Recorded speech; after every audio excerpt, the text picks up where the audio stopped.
Boa tarde, pessoal, de novo. Boa tarde para todas, todos, né? Sala cheia, 70. Que bom. Ô, Lenival. E aí, Gustavo, né? Nosso convidado hoje. Só para a gente ter de encaminhamento, a gente fazer alguns combinados. O Alexandre já pediu que todos permaneçam com o seu microfone desligado para não dar microfonia, para não atrapalhar. A gente tem previsão, a gente está uma conversa aí, um prazo, a gente tem um prazo até de 1 hora, né? Podendo. Aí depende da condução da conversa com vocês e com o Gustavo, que a gente vai deliberar. O que a gente hoje... Opa! O que nós pensamos aqui hoje diante da proposta, né, da formação, da conversa, os impactos psicológicos? Então, assim, quando o grupo me chama para fazer parte da equipe lá para a gente conversar e dialogar e conversar. E aí?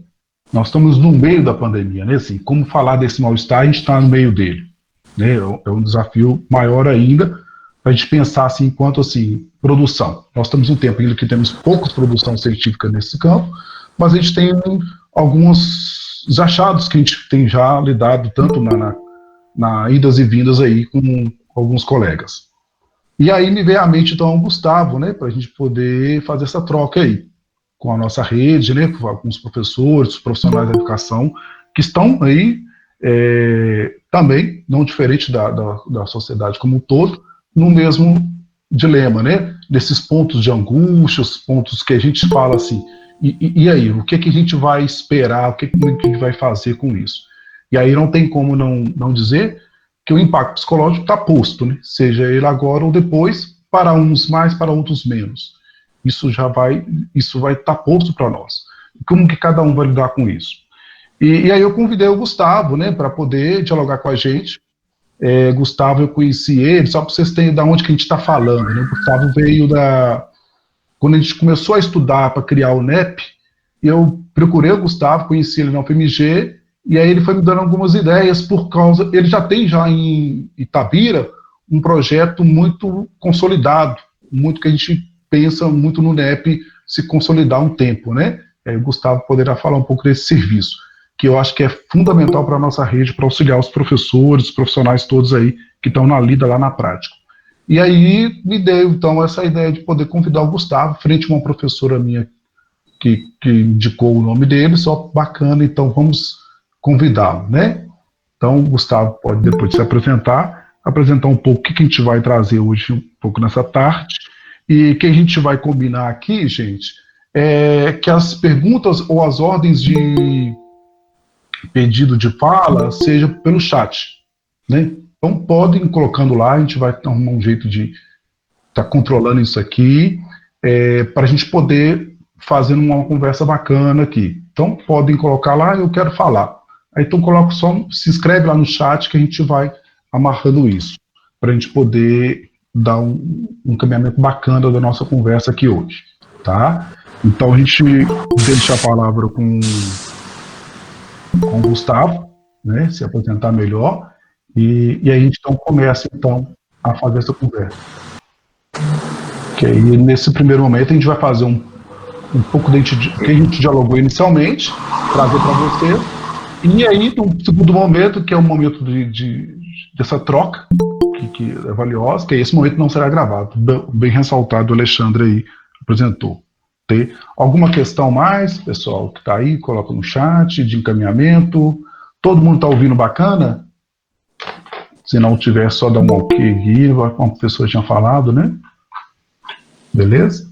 Então, Gustavo, passa a palavra para você. Um prazer, né, enorme, novamente, né? Nos encontramos lá em 2000 e alguma coisa lá na UFMG, agora aqui nesse campo novo para nós, mas é um prazer tê-lo aqui na nossa rede, né, Sr. Grande Bicas, e com os colegas profissionais da educação que também estão diante do grande dilema do nosso mal-estar aí, que eu sempre falo mal-estar, utilizando muito dessa palavra que Freud trouxe muito bem, mas eu acho que é desse momento que a gente pode conversar um pouquinho.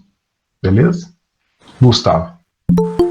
Beleza. Boa tarde, Denival. Boa tarde, pessoal, educadoras, educadores, né, em todas as áreas da escola, da secretaria. Né, de cara já me dirijo a vocês assim, porque entendo que em qualquer função do administrativo, a cantina, todos nós que estamos na escola somos educadores. Né? E é um pouco assim que eu cheguei nesse lugar mesmo da educação. O Denival falou do nosso encontro no FMG, quando discutimos, né, no evento do CRP, sobre a psicologia escolar e as trajetórias. Né? Então, é um pouco do que eu fui fazendo na minha graduação em psicologia foi me direcionando para a educação, e isso seguiu na pós, com a Margarete, né, nossa professora, Denival, e de lá, né, o mestrado na educação. E nesse tempo, trabalhando aqui na rede municipal em Itabira, foi o ambiente em que as questões que eu fui pesquisar foram surgindo. Né? Então, desde a graduação que eu fiz a ênfase educacional até a minha prática de hoje, agora dividida com a saúde, mas até hoje aí já vão 12 anos trabalhando na educação, né? Então é sempre um prazer conversar com essa turma com quem eu convivo no dia a dia, mas agora com essa novidade, né, de ser uma turma nova para mim, que infelizmente eu não vou poder ver o rosto de todo mundo, gente, essa distância, mas já que tivemos esse reencontro, Denival, eu já me ofereço para poder conhecer aí também, né? Tá pertinho de BH, mas é uma cidade que eu ainda não conheço. Então pode ficar à vontade.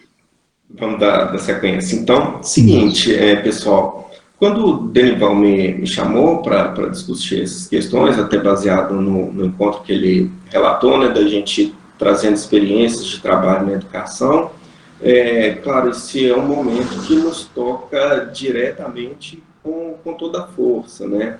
Então, assim, até com uma nota inicial, bom a gente não perder de vista que o cenário hoje do país como um todo é totalmente desfavorável, né? A gente tem uma gestão federal e estadual de dar mais medo até do que o vírus, né? Até vi o bom humor aí de alguém que respondeu no chat, né? Eu ouvo. Pois é, a gente tá nessa, assim. Então, a ideia da gente conversar aqui e pensar no mal-estar e até a gente chegar a uma condição de bem-estar que podemos tentar promover, não é de ignorar esse dado de realidade, né? Aqui em Itabira, que é um município um pouco maior que São Joaquim, a gente tem as situações difíceis de repasse, mas é um município que tem uma arrecadação mais robusta, e imagino que há outros municípios passando por situações muito complicadas até para poder conseguir fazer alguma coisa, né? Então, assim, não queria que partir de um lugar muito ideal, não, porque a gente não tem esse lugar ideal, né? A gente está todo mundo aí num barco terrível. Mas a parte isso, eu gostaria de tocar em 4 tópicos assim, para a gente pensar nos efeitos que a gente tem agora nesse cenário de pandemia, o que isso nos diz sobre a nossa história do passado recente, mas também do passado distante, como que a gente encara e recebe essas situações de mal-estar e o que a gente pode fazer daqui para frente. E aí, para cada uma dessas situações, a gente vai tentar colocar alguma provocação, até para essa coisa de ficar aqui olhando para a câmera fica do lado do negócio, então às vezes eu não sei nem para onde que eu estou olhando direito, então, às vezes é bom ter um interlocutor aqui para eu não ficar muito perdido. Então, às vezes eu vou chamar o Denival para conversa, para a gente dar sequência à interlocução que a gente já começou, e aí isso fica também de gatilho, né, para que no momento da discussão todo mundo possa participar aí nessa linha que a gente está propondo e até para extrapolar um tiquinho. De início, também não tinha pensado em trazer muitas coisas sobre o trabalho daqui especificamente, pelo contexto da pandemia, assim, vamos dizer que uma coisa é o mal-estar, né, e os efeitos que todos nós sofremos, inclusive aqui, claro, em Tabira, mas outra é o trabalho geral que a gente faz. Então, talvez mais para o final seja possível, então, eu articular algo do que a gente tem de concepção de trabalho e como que a partir dessa concepção a gente está tentando organizar alguma coisa, né, principalmente nesse último mês de junho, né, que a gente começou realmente a fazer algo mais efetivo nesse trabalho remoto na rede. Quando o Benival me chamou para discutir esse tema, né, e ele apresentou primeiro como mal-estar, que ele fez menção aqui à obra, né, das mais conhecidas de Freud, e esse é um tema que mexeu bastante comigo também nos primeiros meses aí da pandemia, em que eu fiquei fora, né, dos dois trabalhos, né, trabalho na rede pública, na educação e na saúde, e nos dois, né, não sendo os serviços essenciais, fiquei afastado de férias nos dois cargos. Então foram 2 meses aí em casa tentando fazer a cabeça funcionar em prol do trabalho que viria, mas também como lidar eu mesmo com esses momentos, né? E aí recorri de novo ao mal-estar, lembrando, né, uma questão inicial que ele traz,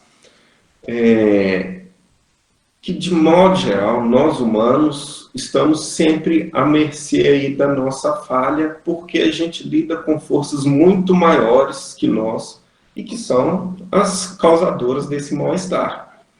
E essas fontes são o nosso próprio organismo, que é falível, a gente vai morrer, a gente sabe que vai morrer, não sabe quando, mas sabe que vai. A gente pode ter doença, pode ter acidente, pode ter um monte de coisas que o nosso corpo não suporta. Então isso por si só já é um gerador de mal-estar. Depois vamos pensar o que a gente faz com isso. Uma outra fonte de mal-estar é o poder do mundo externo. Aí tanto marcado pelas forças da natureza, quanto da própria sociedade, das regras, dos limites que a gente tem impostos. Então, pensar uma pandemia, né, como uma dessas forças da natureza que assola o mundo, e aí não tem essa, não tem país rico, não tem país pobre, não tem gente que mora bem e gente que mora mal. Embora saibamos que a pandemia aqui no Brasil tem cor e tem classe, né? Mas, de modo geral, isso que essa força da natureza muito maior do que todos nós também é um gerador de mal-estar. E por fim, que é o que Freud trabalha ao longo do livro inteiro, para ele a maior fonte dos desprazeres que a gente tem na vida é aquilo que a gente tem como relações entre as próprias pessoas. É nos nossos desencontros diários que a gente vive e alimenta e sofre com os mal-estares. E por que eu recorri a essas ideias? Porque me dá a impressão de que a gente, algo de muito diferente que a gente está vivendo nesse momento, é de termos potencializado esses 3 mal-estares. De modo que, diferente de outros tempos, a gente tem toda uma explosão das nossas relações interpessoais enquanto estamos brigando com as outras duas coisas. Vocês vão ter uma aula de história aí que me parece que vai ser muito bacana, né, da história das pandemias. A gente não teve algo das pandemias e epidemias, né? A gente não teve algo nessa dimensão e que pudesse fazer com que as pessoas do mundo inteiro tivessem contato em tempo real, porque esse contato em tempo real é da nossa época. Então a gente tem algo que, né, um vírus que espalha pelo mundo, exatamente por essa possibilidade de troca que a gente tem de uma forma muito mais rápida, está todo mundo ao mesmo tempo conectado e todo mundo lidando com esse tanto de efeitos na mesma hora. O efeito sobre o corpo, a gente pode morrer se ficar grave com a Covid, a gente não sabe quando passa e até onde vai essa pandemia, isso impacta, né, no nosso dia a dia de não sair, de perder o emprego, de perder possibilidades. Então esse mundo de fora acaba engolindo a gente de uma maneira muito poderosa e as nossas relações vão ficando truncadas, desde as relações mais próximas até aquelas que já, as próximas familiares, afetivas, né, até aquelas que são do dia a dia de trabalho, que já são conflituosas e acabam potencializando. Mas, vamos lá, a primeira das questões que eu trago a partir dessa lembrança, Denival, dessas 3 fontes de mal-estar, é que elas são, assim, estruturantes, né, do ponto de vista freudiano, elas são estruturantes do modo de organização social que a gente tem, principalmente na modernidade, e é algo que a gente convive com isso e sofre com isso. E aí, assim, o que a pandemia tem mostrado para a gente é que a gente responde a ela da forma potencializada como a gente já responde ao mal-estar. E aí eu fico me perguntando, antes de chegar essa pandemia, estava tudo um mar de rosas? Quem não estava sofrendo de algum mal-estar em relação a esses? O que você pensa disso? Então, o que você coloca dos 3, eu acho que são 3 caminhos, 3 direcionamentos, Fontes, né? fonte de sofrimento que Freud vai ponderar, e aí eu acho que ele coloca uma questão assim, estamos lidando com o real, que aí vamos estar lá no Lacan, tá, a gente está frente ao real, frente a essas 3 fontes de sofrimento, né? Algo, a questão da morte que você colocou, a questão do mundo externo, que a pandemia está aí, a gente não vê para onde a gente vai, né? E as relações. Porque essas relações, seja elas do campo do trabalho, seja elas do campo do socioafetivo, nas relações familiares, há também esse ponto a trabalhar. Então as pessoas estão mais dentro de casa. E aí o que eu vejo, assim, e que eu tenho observado, tem causado, assim, um outro estranhamento frente a esse sofrimento, mas algumas possibilidades diferentes, né? Essa semana fomos dialogando com a professora, semana atrás, a professora coloca para mim a questão de, eu fiz uma atividade que não totalmente errada, porque a mãe falou que não tem, isso acontece em casa e tal, e a professora vem para mim muito angustiada, fala assim, eu errei, calma, você não errou. Então ela consegue aí fazer um ponto de significado frente àquele ato dela. Né? Um aluno, assim, que ela tinha na sala excelente, o aluno não tinha nenhuma demanda pedagógica específica, mas quando ela vem para esse novo momento, vem esse ponto de ressignificar o ponto dela. Né? E foi possível escutá-la em um certo momento e tratar isso com ela. Né? Assim, dizer que estava tudo bem, quando ela estava na sala de aula, né, tinha os seus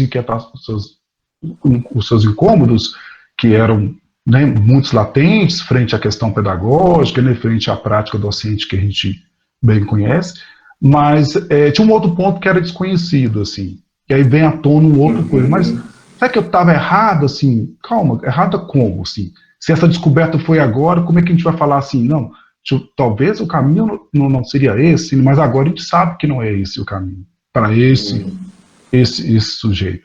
Então, assim, eu acredito que não estava bem, não, eu acho que a gente tinha, sim, eu acho que a pandemia, quando vem trazer isso tão forte, tanto com o real, lidar com a finitude, lidar com essa questão externa, com essa tragédia, com essa coisa, isso veio alertar para algumas questões que, de fato, estavam aí adormecidas, né, a lidar com alguma coisa nesse sentido. Eu acho que veio dar uma chacoalhada assim, opa, até mesmo enquanto humanidade, né, vamos pensar, sair do campo do indivíduo para o campo mundial, né, assim, olha as pontas e quantas discussões mundiais que nós temos apontados frente ao meio ambiente, a questão econômica, desigualdade, ele veio dar uma chacoalhada, um ponto coletivo. Individual não vai ser diferente. Né? Não dá para dizer assim, passei, não sei se vamos dizer assim, passei. Esse momento da pandemia, agora voltou ao que era. Não dá para marcar isso. Eu acredito que tinha, sim, algo a trabalhar, algo que inquietasse, sim. Pois é muito por aí. Eu acho que você já até anunciou alguns pontos aí que vem nessa conversa para frente, né? E para onde que, né, vai voltar ao normal, como é que é isso? Porque né, estava tudo bem ou a gente não estava olhando para tudo. E um pouco de cada, porque bem não estava, considerando que o mal-estar é estrutural. Né? A gente está insatisfeito sempre, e é ótimo que a gente esteja. Por outro lado, a dimensão desse mal-estar, ela pode ir para caminhos diversos, e aí a gente, né, vai entrar no segundo tópico, né, que é o que a gente faz com isso, com esse mal-estar que é estrutural, e como que isso vai se potencializando agora. Vamos pensar que, bom, em relação a essas três fontes, a gente não sucumbe, a gente está aí desenvolvendo, a gente vai criando mecanismos para lidar com isso. O estranhamento, igual você exemplificou, ele aparece quando a gente se depara com o novo, né? E a gente tem um novo terrível agora. Mas vamos lá, à medida que a gente vai dando soluções para os nossos mal-estares, isso aplaca um pouco a nossa atenção e, de certa forma, a gente deixa de olhar para aquilo que de fato incomoda. Então, quando a gente tem nesse exemplo, né, ué, mas eu fiz errado, o que coloca em xeque o certo ou o erro vai passando por esse ineditismo, por essa novidade de uma outra forma de relação, uma outra forma de comunicação, e que nessa novidade há um desencontro aí. E esse desencontro foi um erro? Não, não foi, né, como você coloca. Mas, ao mesmo tempo, o problema não é tá certo ou errado. É a Uhum. gente não localizar que o desencontro é estruturante. Será que a gente tem encontros bem feitos o tempo inteiro em sala de aula, pelo fato de ser presencial? Pelo contrário, né, o nosso encontro com o outro, como maior fonte de sofrimento, segundo Freud, né, a sala de aula pulsa isso o tempo inteiro. Ali a gente se desencontra e ali a gente geralmente não se pergunta, eu fiz errado? Porque a gente já tem algo muito acomodado no nosso fazer. Se foi uma indisciplina, vem a norma. Não vou questionar se eu estava errado. Mas talvez o erro ali foi de não escutar e apresentar disciplina. Nessa situação, como não tinha algo a disciplinar pelo ineditismo, eu me pergunto, estava errado? Né? Então, esses mal-estares, eles, como a palavra que você usou, eles são um alerta. Né? Porque para onde que eu não estava olhando, que estava acomodado, e agora que diante de um fato novo, isso passa a me incomodar.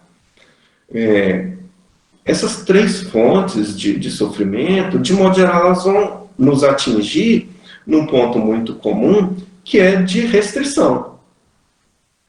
Freud falava, em outra obra, no Totem Tabu, que para a gente poder se organizar como civilização, como sociedade, a gente precisou abrir mão de uma parcela de prazer por uma parcela de segurança. A gente precisou aceitar restrições. A gente não pode tudo. Em relação ao nosso corpo, a gente já sabe mesmo que não pode. Em relação à natureza, a gente aprende, às vezes, da pior forma, que também não pode. E em relação aos outros, a gente tem que entrar num acordo de que não pode. A gente tem que aceitar uma série de limites. E aí a gente chega numa situação de pandemia em que esses limites são colocados em xeque, com toda força. Você não pode fazer um monte de coisa, você está restringido na sua mobilidade, inclusive, você não pode se relacionar de tais maneiras, quem está solteiro não pode sair procurando parceiros por aí, porque não tem onde procurar, está tudo fechado, e aonde no meio virtual você não pode procurar, porque não é recomendado você encontrando com quem você não conhece. Você não pode nada. Nada entre aspas. Você não pode nada daquilo que estava normalizado. Nada daquilo que você estava acostumado a fazer. Mas esse não poder essa restrição, ela pode vir seguida de uma frustração, sou eu, na minha potência humana, não podendo colocar ela para frente, e daí a gente vem produzindo respostas. Então, antes de ser a essa pandemia, a gente tem essa estrutura de responder aquilo que nos frustra. Aquilo que nos frustra no que a gente tem de maior necessidade pulsional, maior necessidade vital, que é a gente colocar a nossa potência afetiva e agressiva em cena. E a gente faz isso nas nossas relações, no nosso trabalho, produzindo, transformando o mundo, se divertindo, tudo que a gente está sendo contido a fazer agora. E é quando a gente é encostado na parede, quando a gente é reprimido naquilo que a gente desejaria fazer, a gente corre o risco ou de retornar isso para a gente mesmo, ou de explodir isso no outro. Vocês, na programação, vocês vão ter algo que vai tratar bem de uma dessas formas de explosão contra o outro. A nossa agressividade sendo colocada em xeque, ela vai explodindo em situações de violência. A ideia do aumento de violência, que já era previsto, que agora vem se confirmando, da violência sexual, da violência contra a mulher, violência contra a criança, principalmente isso aí, mas outros nichos também. No caso desses três, já há dados que mostram um aumento de até 30% no índice de violência. Estão muito ligados a essa forma com que a pessoa já não suporta no seu dia a dia de conter algo que nós humanos precisamos nos conter para vivermos em sociedade. No momento de maior exigência para isso, a pessoa aí que ela não atende mesmo. No outro lado, ela retorna isso para ela mesma. No adoecimento, na depressão, nas várias formas aí que a gente introjeta esses mal-estares. Tá. Uma vez que a gente vai fazendo esses mecanismos para suportar as frustrações, e isso dentro de casa pode descambar para algo pior, o que a gente já enxergava de possibilidade, que seriam os efeitos, e aí para entrar mesmo no nome da mesa de hoje, o que seriam esses efeitos, então, mais esperados? Sabendo, então, que a gente tem uma cadeia de um mal-estar que é estruturante. Nós somos sujeitos em sociedade que, para a gente viver mais ou menos bem assim, a gente precisa admitir a nossa fraqueza em relação ao corpo, em relação à natureza, em relação ao contato com as pessoas. Se nessas situações que a gente precisa responder a isso, a gente vai criando ao longo da vida padrões de resposta. Às vezes, as respostas mais externadas, que jogam para o outro a resposta dessa frustração, às vezes mais internalizadas. Vou fazendo isso de várias vias, externalizando ou internalizando, pensando no organismo.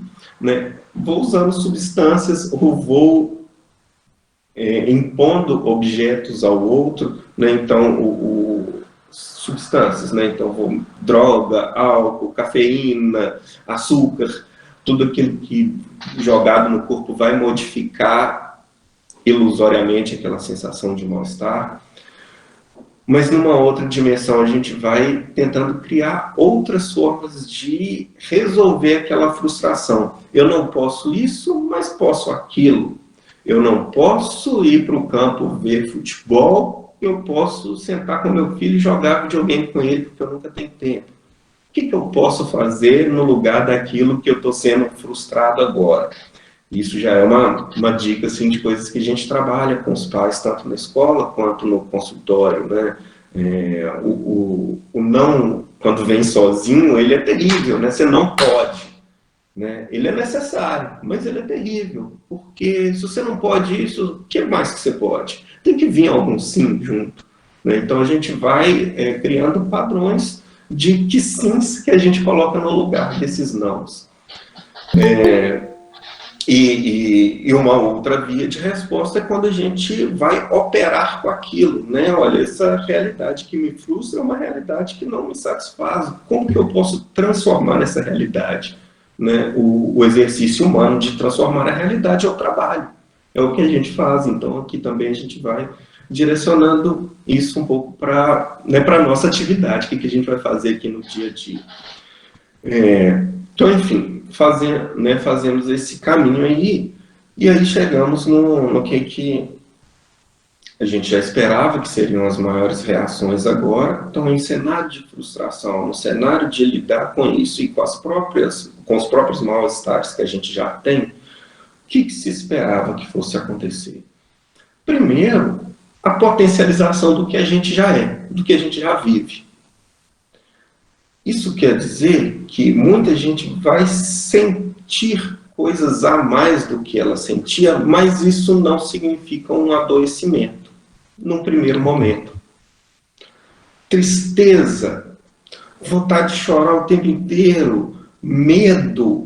Nossa, eu estou paranoico. Não, eu agora sou hipocondríaco. Não, agora eu sou, né, depressivo. Não, no primeiro momento não, porque a gente vai potencializar essas formas de encarar os mal-estares. E lembrando que a gente está vivendo as 3 fontes de sofrimento ao cubo, né? Então a gente está as 3 misturadas ali, né? E na mesma hora, a gente, em primeiro lugar, precisa acolher isso que a gente sente. Eu estou triste, eu tenho toda a razão do mundo para estar triste. Fiquei com medo, tenho razão para isso, né? Então, antes da gente sair correndo louco, preciso de um psiquiatra, preciso de remédio, preciso de ir no posto de saúde, porque tomar... Não, a gente se afeta com o que está acontecendo, é esperado que isso aconteça, e a gente, para que isso não vire um adoecimento, o primeiro caminho é a gente admitir. Admitir como nosso, e é nosso porque, como humano, a gente é falho. É falho nisso, a gente não vai dar conta de suportar toda essa carga de restrição e de frustração que é colocada para a gente de uma hora para outra. Então, assim, sabendo que é esperado que a gente sofra mais, vamos primeiro não pensar que estamos adoecidos. Se a gente não acolhe o que a gente sente, isso vai se repetindo, se repetindo, se repetindo. Sim, a repetição desses estados de sofrimento vão trazendo um adoecimento. Sofrer, nossa, é do ser humano. A gente sofre muito e não olha, não cuida desse sofrimento, a gente adoece. Continua sendo algo humano, mas aí sim a gente precisa tratar. Para tudo isso que não é o caso de tratamento, que eu espero que a gente que está aqui se mobilizando, tentando fazer alguma coisa, tentando construir, né, por mais que a gente esteja sofrendo também, não estamos adoecidos, estamos operando. Não estamos conseguindo nem trabalhar, vamos procurar o médico. Sim, se a gente estiver doente, a gente tem que se tratar primeiro para depois voltar.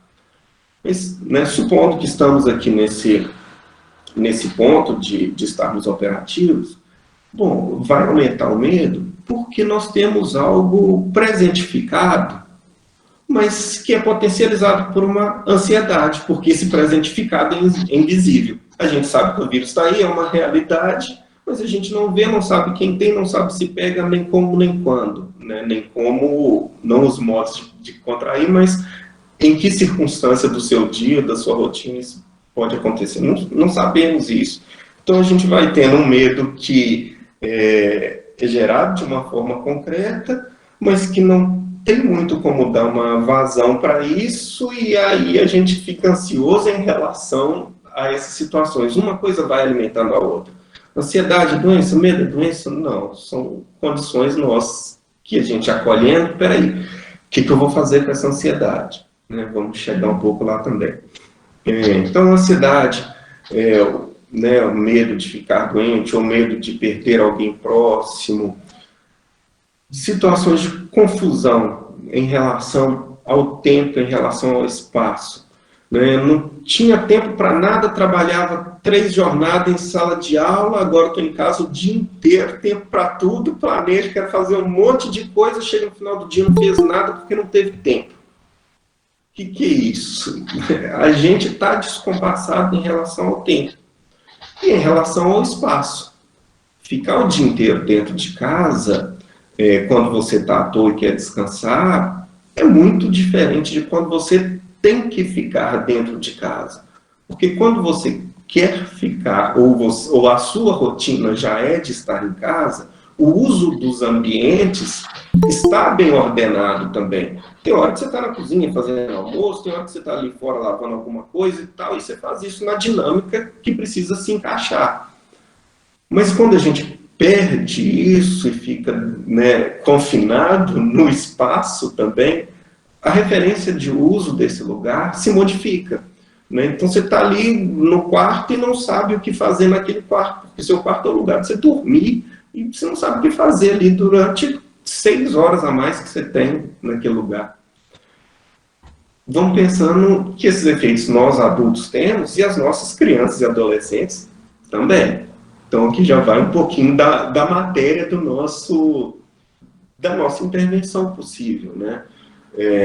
Então, tanto esses efeitos que são essencialmente psíquicos, quanto esses que são da nossa organização mais global, né? E aí, na junção disso tudo, a gente vai tendo os efeitos. Alimentação ruim, né, desregrada, exagerada, com qualidade incompatível com o que você tinha antes, sono desregulado para mais, para menos ou para pior, são efeitos que estão conjugados, né, entre si, que são sinais, que são uma resposta do nosso corpo a um mal-estar que aumenta, mas no primeiro momento não são adoecimento. Se a gente não escuta, sim, pode ir por aí.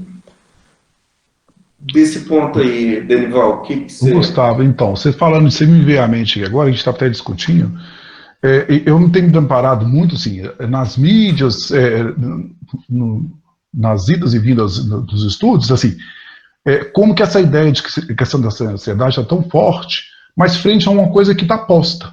Porque até agora parece que tem mudado, mas o conceito de normal, ele tem chamado a gente, convidado a gente a repensar um pouco assim, porque as pessoas, quando voltar ao normal? No início da pandemia, se a gente escutava muitas pessoas, quando voltar ao normal não vai ser assim, né? Agora isso já se calou, assim, porque isso já não está mais assim, opa, que normal é esse?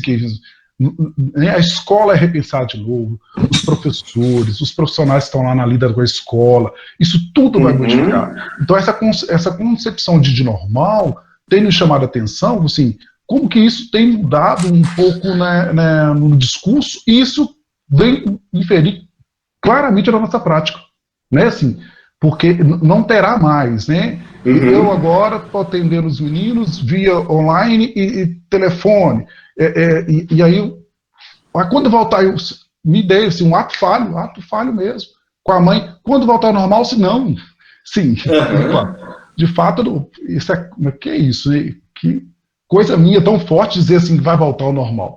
Eu acho que vai voltar um outro momento, que aí a gente vai poder então conversar sobre esse novo momento, né? Mas no último atendimento foi assim, quando voltar ao normal, opa, né, ato falho.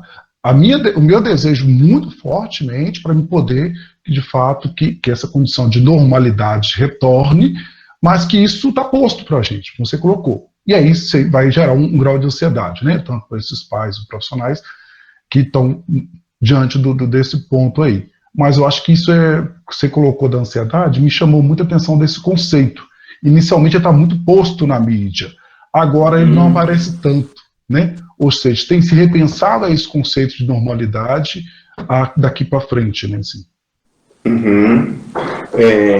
E aí vamos pensar assim, um desenho ou uma imagem talvez da ansiedade, da gente esperar por alguma coisa e reagir conforme o efeito que a gente achava que essa coisa ia provocar. A gente antecipa uma situação que possa nos trazer incômodo e reage a esse incômodo, sem que a situação aconteça. Então, então vamos pensar isso. Temos um medo de um vírus. E aí eu começo a pensar, olha, mas eu tenho que ir no supermercado e aquele supermercado fica cheio. E se eu começar a tocar em coisa ali, que aquela pessoa que vai lá sem máscara toca, e aí como é que eu vou fazer? Então eu tenho que andar já com o álcool na mão e eu preciso... Aí eu vou começando a ter uma série de reações, tanto que vão me fazendo entrar numa cadeia de repetição de pensamento, quanto numa possível reação orgânica, gente. Se a gente vai entrando nisso e mais preocupado, eu cuido menos da respiração, eu fico com a respiração mais ofegante, uma respiração ofegante vai fazer a gente acelerar o batimento cardíaco e vice-versa, e a gente vai tendo aquela sensação orgânica de que estou passando mal. E, na verdade, é uma coisa puxando a outra na medida em que a gente não acolhe aquilo e volta para o ponto inicial. Peraí, o medo é o quê? De contrair vírus no supermercado. Qual horário que eu posso ir no supermercado mais vazio? Vamos entrar numa condução de como que a gente levaria adiante alguns desses mal-estares. Em relação a esse medo, e isso que vai potencializando a ansiedade da gente, o nosso medo é muito bem localizado. Sabemos do que se trata, né? E o que a gente tem para lidar com isso?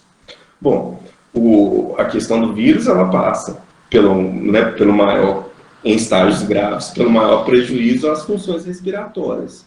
O que a gente precisa saber, então, para lidar com isso? O primeiro, se eu sou alguém que tem grupos de risco, o afastamento, que é a primeira, né, o isolamento, que é a primeira orientação, deve ser seguida.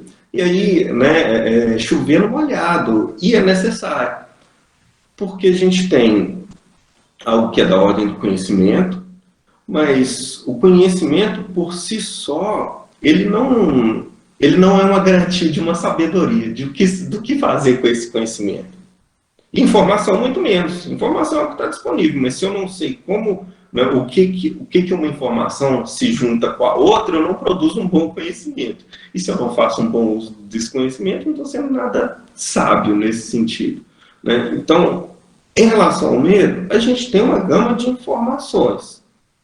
O que a gente precisa fazer nesse caso é operar com ela. Qual que é a fonte de mal-estar por trás desse medo? Eu contrair, ficar doente, morrer, passar para alguém da minha família que vai morrer.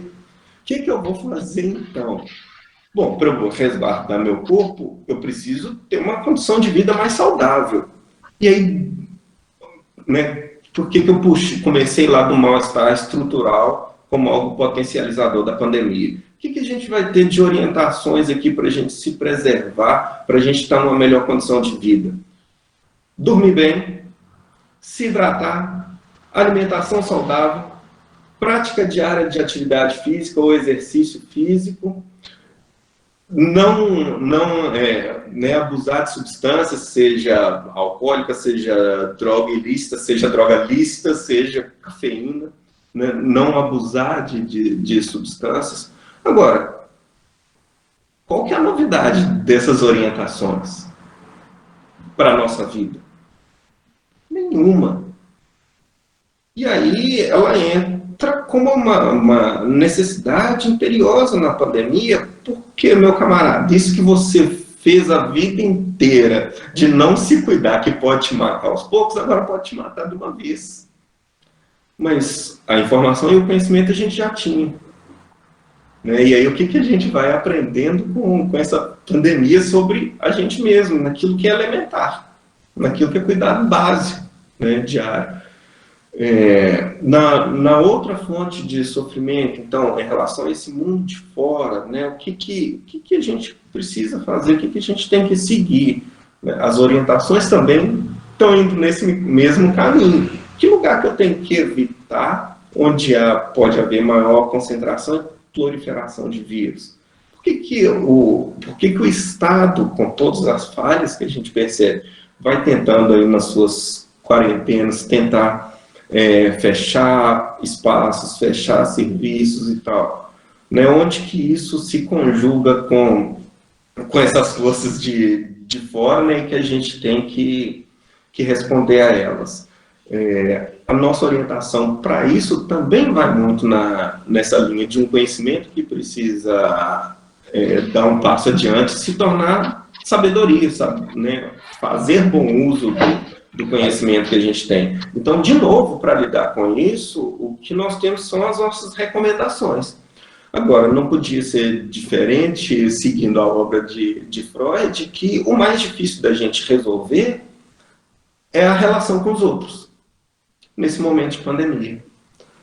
Porque é do coletivo que a gente vai chegar nas subjetividades, né? Então, a gente pensar que os mal-estares que a gente tem são muito anteriores à pandemia, que a pandemia potencializou isso, essa potência leva a gente a responder de forma mais intensa da maneira como a gente já respondia. Então, se o que me toca é a repressão, como eu respondia isso? Está pior, está mais potente, na verdade. Pior não, está mais potente. Se o que me toca é a restrição de mobilidade, se a restrição de contato, como que eu já respondi essas situações e como que isso está mais intenso agora? Porque isso também é uma dica para como que eu resolvi antes? Que ferramentas que eu vou utilizar para resolver agora? E sabendo que isso é coletivo, vamos tratar os adoecimentos em casos muito particulares, muito individuais. A grande maioria não vai adoecer. Muitos que já estavam mais fragilizados são os que vão adoecer mesmo, e aí precisam de tratamento. Essa conversa nossa não vai adiantar muita coisa, porque a pessoa doente ela precisa do tratamento. Na grande maioria dos casos, não, a gente vai ter um aumento de sofrimento, que é uma questão humana. E a gente lida com isso pelos mecanismos que a gente tem de linguagem. Que linguagens que a gente usa? Que vai ser o que a gente vai pensar, né, daqui para frente, já também tentando trocar, né, com as perguntas dos educadores que estão aí acompanhando a gente. E aí eu queria que você, né, desse uma posicionada nisso em relação às questões que vocês estão trabalhando e tal. Gustavo, acho que assim, a gente vai fechando aí para depois entrar para o debate, só o que eu tenho encontrado, assim, né, e eu acho que assim, eu penso muito com os achados que eu tenho encontrado, assim, ali, como que cada um, né, alguns apresentam, né, pelas mídias, né, alguns estão fazendo doce, outros estão fazendo isso, outros estão reinventando, assim, cada um tem dado uma vazão para isso de uma certa forma.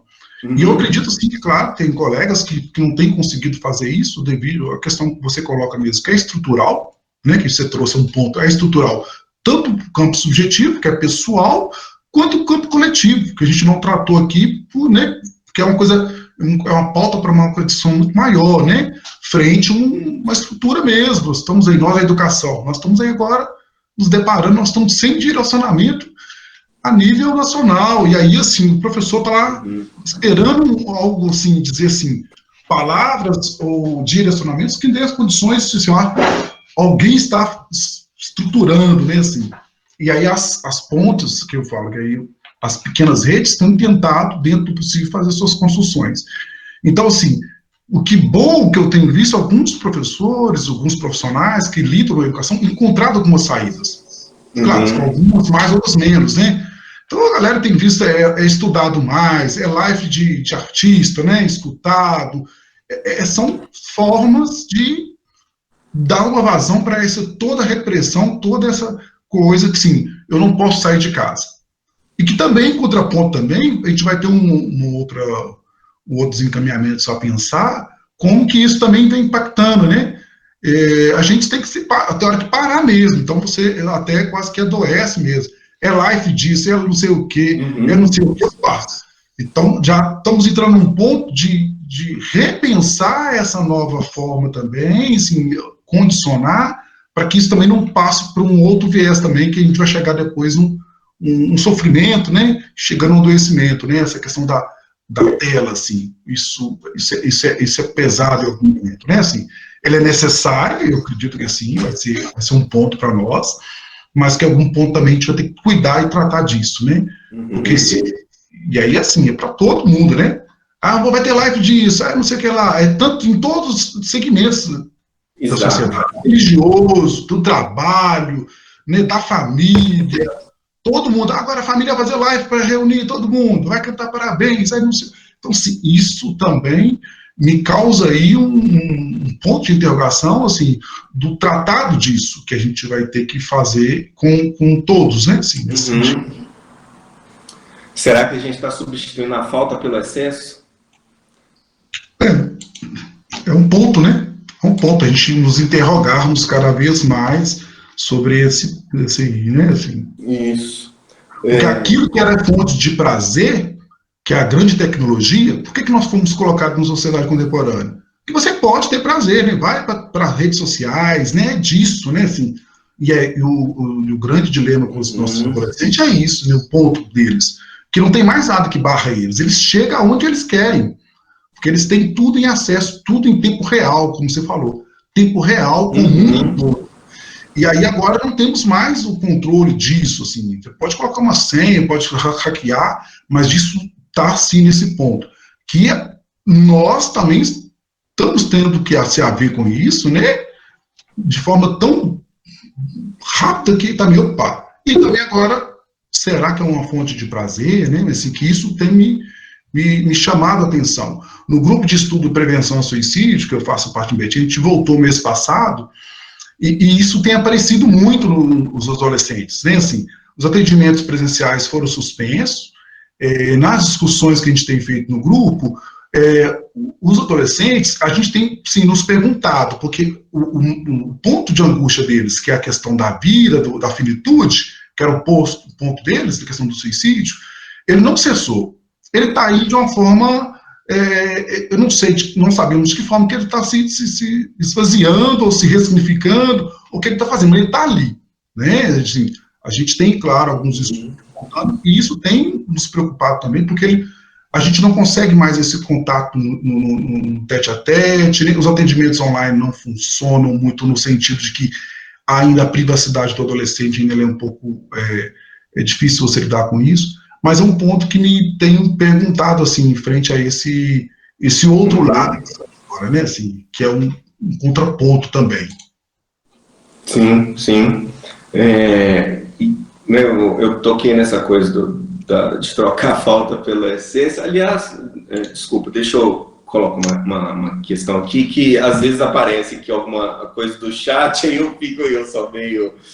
meio imperativo. Eu tô montando, depois Pois é, porque depois até o que foi rolando no chat durante a conversa, depois eu queria acesso também, porque se tiver alguma coisa que eu puder, né, mesmo posteriormente, contribuir, porque aí aqui eu não consigo ver em tempo real, né, estou uma perdida, uma confundida, mas enfim, eu coloquei esse tema né, da falta ou excesso, é o que a gente, né, teve uma época que eu participava nos grupos de estudo lá, com a turma da Margarete, é o que a gente discutiu bastante, que é muito tônica nossa, e o exemplo que você deu é muito, muito ilustrativo disso, de um outro momento de início de modernidade em que a gente padecia pela série de proibições, principalmente de ordem moral, né, isso era a fonte da neurose, né, outro nome do mal-estar, né,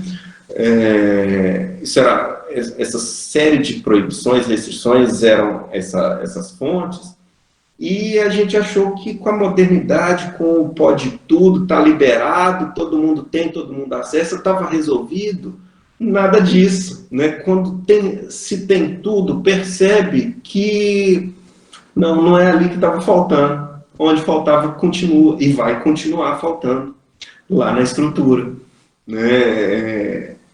Só que esse mecanismo, né, mais contemporâneo, mais selvagem do ponto de vista do capital, ele nos ilude fácil com isso, de que os objetos vão substituir aquilo que ficou faltando. E aí o objeto tecnológico, ele pode, nesse momento, estar levando a gente a uma exaustão mesmo.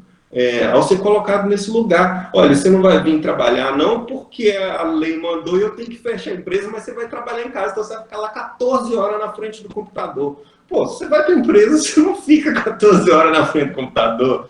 Você, né? Outro dia eu estava conversando com os pais, e aí já entrando na nossa né, na nossa celeuma aqui da educação, eles lá desesperados, muitos que às vezes nem sabem como ajudar o filho na questão escolar. E aí ele está lá sem o suporte da escola, sem o suporte do professor e com aquele tanto de tarefa e louco lá como que faz para o menino ficar estudando lá de 7 da manhã até 11h30.